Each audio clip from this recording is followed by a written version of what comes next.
Hello, welcome to On an Island Vinyl, where we talk about music and vinyl records. And for today's topic, I just wanted to start off by saying Happy New Year.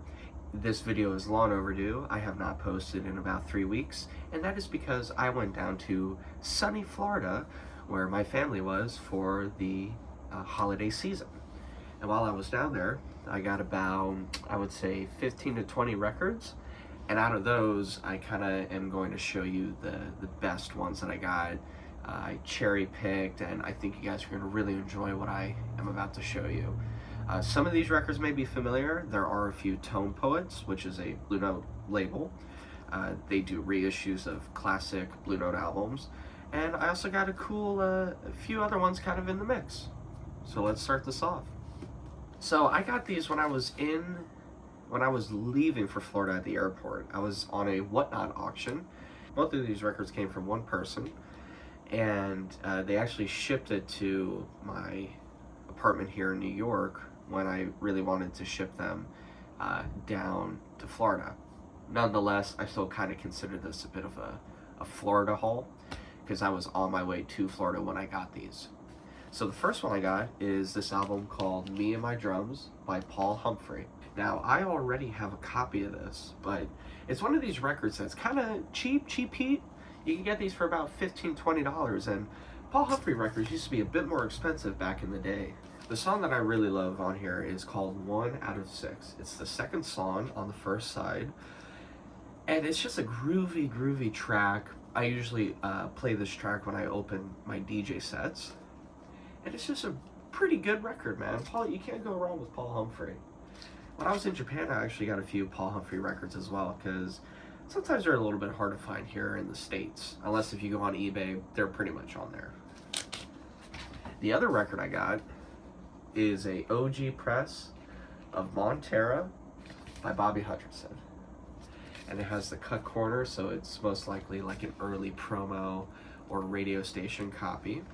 And this record sounds incredible. It's a burnin' record. Funny enough, the main song here, Montera, the title track, it kind of just sounds like elevator music, but it's very calm, very light. And there's another song on here too called Oye Como Va, very famous song that they do. I highly recommend listening to this album. And Tone Poet's actually going to be doing a release of this, which I'll probably still get, even though I have an original copy, just to kind of compare it to see which one I prefer better sonically. Now, the rest of these that I'm about to show you, I got all when I was down in Florida, physically in Florida. And the first one I got is Manu Dibango Soul Makossa. And this record is frickin' gnarly. If you had to think about like kind of like African jazz funk upbeat, this is the record to get. And to know if you have an original copy, it says original here. I got this at a flea market, and the record itself has like spotting issues, especially on like the first side, but it plays like VG+. It sounds really good, but it's on the Atlantic label. I think this was made around like 1973, I think. But just a very classic album. Highly recommended. This record here is very interesting. It is more of like a slam poetry, free word, free music kind of expression. And it is The Universal Messengers, an experience in the blackness of sound. Now, this record was made in New York, and from what I could tell, it was just a group of people who just had these poems or words or feelings, and they just let it rip. Slam, free jazz, poetry really isn't your thing, then you probably won't like this. But if you're like into Sun Ra and a few other kind of that free, flowy type of stuff, this record's definitely interesting. I got this for $30, which is a pretty good deal. It goes for about 50 or 60 on Discogs, but it's cool to have the shrink on it too. But yeah, such a cool cover, especially this guy here with the Saturn. Now, this one I got also at the same flea market that had the Soul Makossa album. And this record is just very easily recognizable. It's Beatles 1. This is the 2018 press that has an error on the printing. So it's really hard to see, but the one here isn't fully completed. So this is actually kind of a harder one to find. But a lot of these songs on here are singles. You know, Beatles had a lot of singles, especially in their early career. Ticket to Ride, Day Tripper. You know, those ones are singles. They're not on any albums.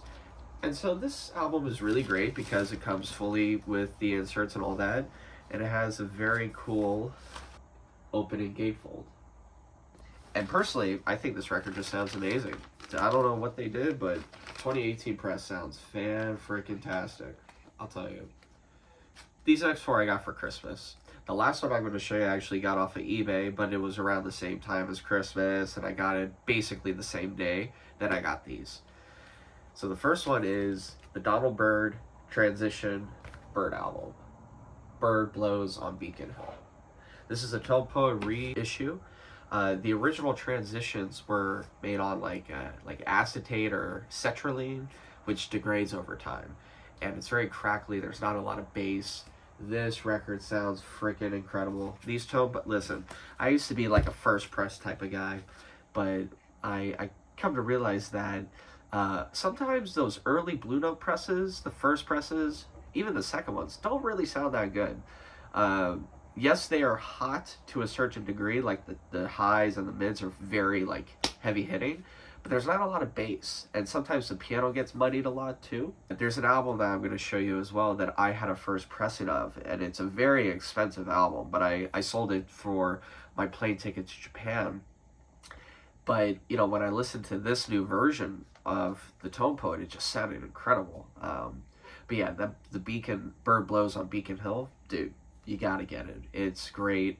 You can get it on the Tone Poet website. It's probably in stores too. It's just you kind of have to figure out where specifically. I don't think they're at Target, but they may be at Walmart. It just kind of just depends. They're definitely at Barnes & Noble. I've seen these Tone Poets at Barnes & Noble, so just keep that in mind.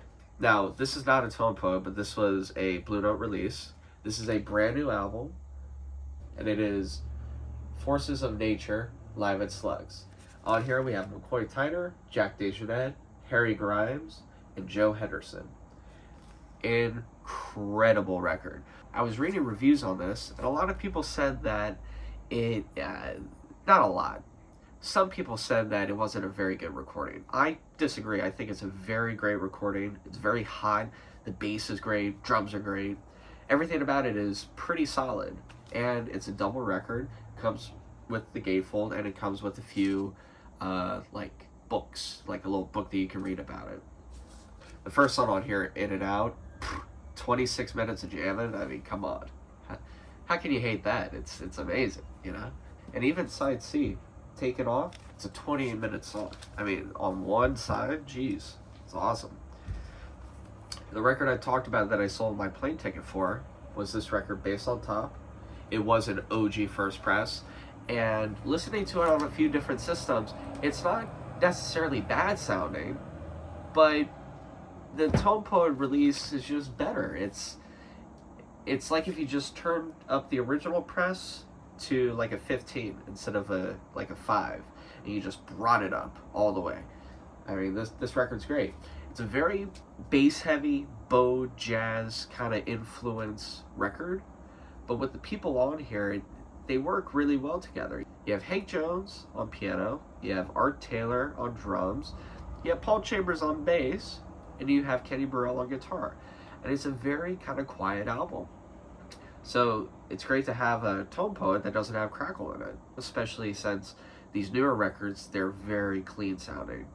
You know, sometimes with recycled vinyl or just vinyl in general, sometimes they can have crackle to it, and that's just the quality of the vinyl itself. It can look pristine, it can look like a mirror, but if it's not pressed right, there's going to be issues. And this is pressed perfectly. I have no complaints.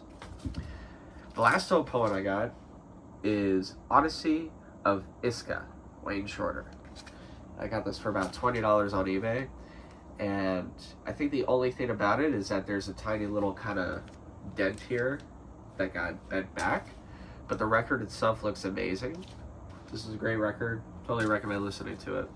Now these last two are probably the best of the crop. Both of these records I got at two separate record stores. One of them is called Groovy Records, which is in DeLand, and then there's another one called Rainbow Records, which is in South Daytona.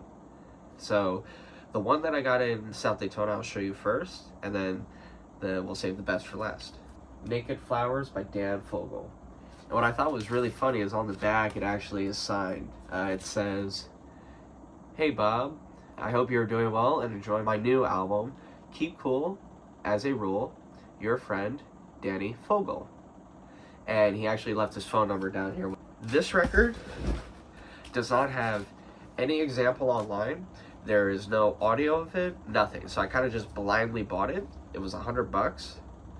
And Discogs are about $250, max price, medium price is like $100, $150. But I got it too because it was signed on the back, which I thought was really cool. I initially looked at the cover and it's just like such a cool looking cover, man. It is like a total fusion burner. It's like if In a Silent Way had a baby with like Weather Report.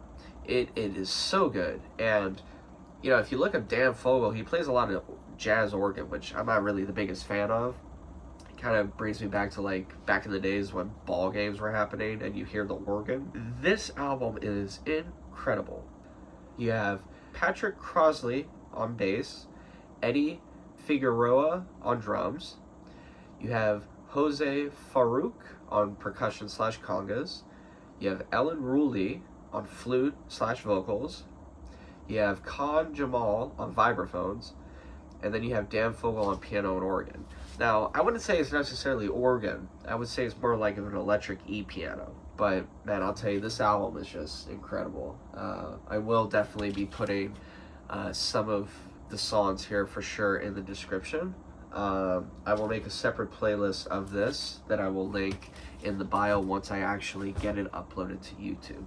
Now, this last one I bought with a bunch of gift cards that I got for Christmas. And when I got it, it was originally listed for $225, and I got it for $200, but I had about $160 in Visa gift cards. And this record here just kind of really caught my eye at first, and then I looked it up on Discogs. It goes for an okay amount, but I just wanted to see what it sounded like. And this is the Franklin Street Arterial. This record is awesome. It is a fusion record, but it's a bit free, but not too free. It's like right in the pocket. Kind of like, not Out to Lunch, but Dialogue by Bobby Hutcherson. It's a lot like that, where it's all fusiony. Bobby Hutcherson's album is not fusiony, the Dialogue album, but this album is. It is very like electronic, just an overall a very solid album, and you can 100% find this album on Discogs and on YouTube, which I will link in the bio. I really recommend listening to this. It's on Dad Hat Records, this is the only album that was actually pressed on this label. It's a fusion band from Maine, out of all places. Never would have guessed that. Anywho, I just wanted to check back in. I really hope you guys had a great New Year's. Hope you guys got to spend time with friends and family. And, you know, if you're in the cabin in the woods by yourself, I hope you enjoy this YouTube channel, or, you know, the dropping of the ball on TV. This is On an Island Vinyl. Please like and subscribe, and peace.